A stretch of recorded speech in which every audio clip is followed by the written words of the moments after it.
Well, might as well stop and make a video with this sign in the background.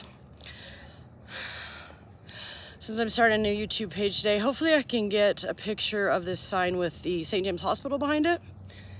I might have to go down across the street because you can only barely see the tip of St. James right up there, Blavatsky. I let him know that you were concerned about the fact that I was taking 1,000 milligrams of metformin in the morning and at night, and I only asked for 500 milligrams a day.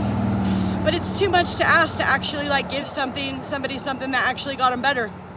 So basically, the story is that at the facility I was just at, I had over 10 years of medical neglect, as well as medical mismanagement, medical misdiagnosis, and medical defamation.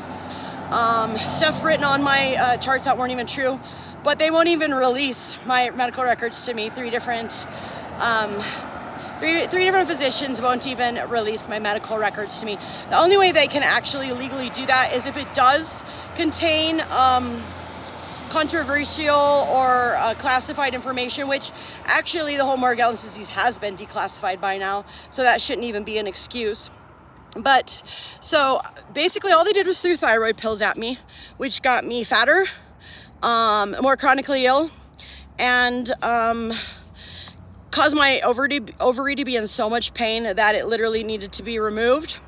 And since I exhibited all of the signs of polycystic ovarian syndrome, even though cysts didn't show up when they did the ultrasound, my doctor, who was a good doctor at the time until she got approached by Bucksbaum Law concerning representing and covering up the actions of a police officer that has now been found to busted in the act strangling his own child, as well as abusing, threatening, and intimidating children of special needs at his wife's daycare.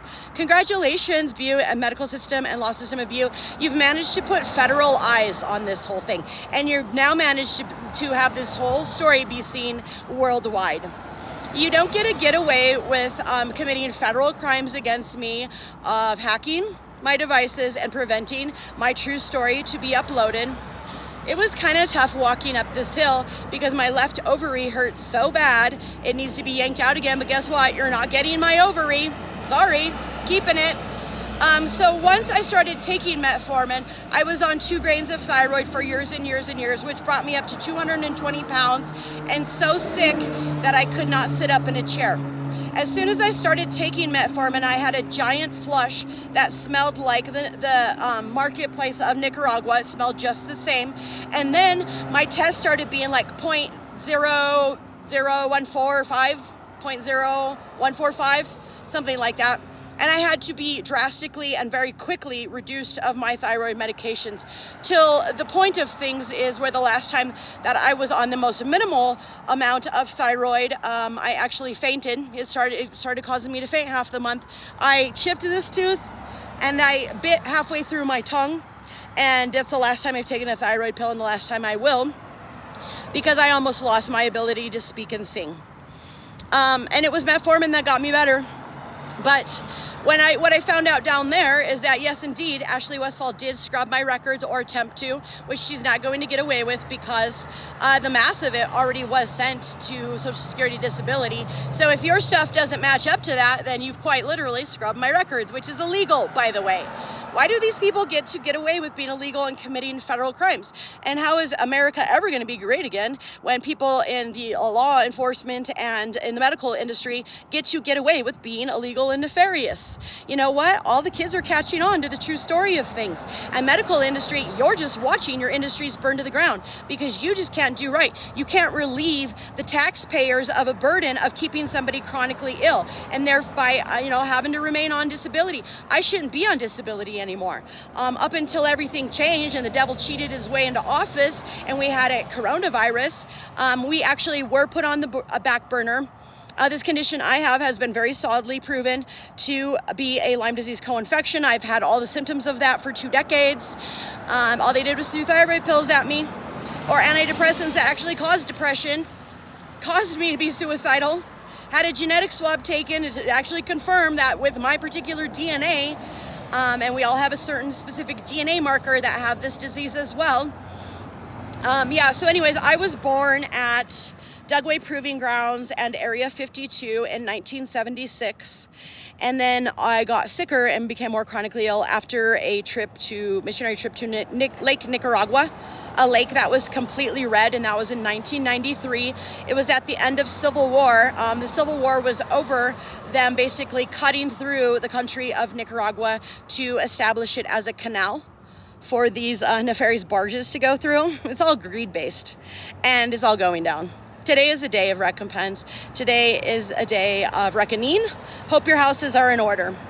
Anyways, yeah, so actually after the Dugway Proving Grounds Area 52 job where I was born, we went to the Alaska site where my dad was the Department of Defense subcontracted welding inspector there at that site. And then we went to another handful. Most of the nuke house sites, which a lot of them do have proving ground biological drop zones next to them. My dad worked those up until I was age 5. When I was about age 3 or 4, they started to catch on to the fact that it was causing severe illness in the children that were being exposed to this stuff, and they started to send my dad to the jobs. So my other siblings didn't have the exposure to South Salt Lake, which the South Salt Lake is red. It's red from the aerial view. It's red tide. It has to do with agrobacterium and agrobacterium TI in specific. The heavy metals of this town doesn't help things. So yeah, now I have to wait another month, so they can get scrubbed records and have like completely numb fingers where I can't even make jewelry and I can't even play a guitar because my stuff is getting so inflamed and so swollen, and my thyroid's being affected to the point where now the opposite is happening, where now I'm exhibiting the symptoms of hyperactive thyroid because they medically mismanaged and medically mistreated me and medically neglected me for over a decade down there at Community Health. So yeah, basically, I love this sign. I wish I had somebody here to take a video of me dancing, a dorkiest dance ever, in front of it. But the truth is coming out. And basically, due to the fact that you guys just can't simply do the right thing in any of these industries, you've now brought the eyes of federal investigators on this case, as well as the same thing with law enforcement in this town that basically defamed somebody's character because they almost killed her on an unwarranted welfare check where this girl here was not suicidal. In fact, she was quite literally fighting for her life, being not medically treated correctly in this country. And, they almost killed me and my dog. Quite literally almost killed me. Had I hit their strips, I probably would have died. I would have fallen down on the bridge with a rear-wheel drive car on ice and at the bottom of the bridge in flames. This stuff has gotten really, really deep, and had you doctors just treated us, you would have avoided the actual truth coming out concerning all of this stuff and how it relates to nuclear power and radioactive illness. So when I did see the top biotoxin specialist in this nation, which at that time and before, the devil cheated his way into presidency and we had a coronavirus, both Ashley Westfall of Granite County Medical Center was willing to do the labs necessary, as well as the accurate hygienics labs, which now Medicare covers for a reason, so that taxpayers don't have to pay for us to be kept ill. No, I should not be on disability. I should be better because I should have had my Lyme and mold treated in the last 2 years. So I go see this top biotoxin specialist in Bozeman, and I ask her, I say, so do you think Pycnogical works for blood sugar regulation? She said, yes, I do, but not as well as metformin. But I can't even get 500 milligrams of metformin, even though it'll save my life. That is absolutely absurd. These kids are catching on to things.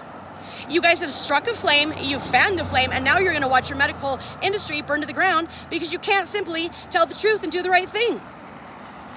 I don't completely blame, that officer, even though he has been found out to strangle his own child and abuse special needs kids at his wife's daycare. I don't blame him. You know, how is he supposed to know about a complex Lyme disease co-infection that relates to military nuclear sites and proving grounds? You know, how would he know about that? He should have known what happens to a rear-wheel drive vintage car in ice and snow for certain. But when I got my evidence or lack thereof, oh, somehow he lost all the footage. There's my case one. But this is the thanks that I get for not suing your industries. I can't even get the metformin to save my life. Anyways, I'm gonna go take a video in front of Dr. Neil Rogers' office, who was the other person that had agreed to do my labs, and so that I could afford to pay the biotoxin specialist my part of it and get better and be off of disability by now.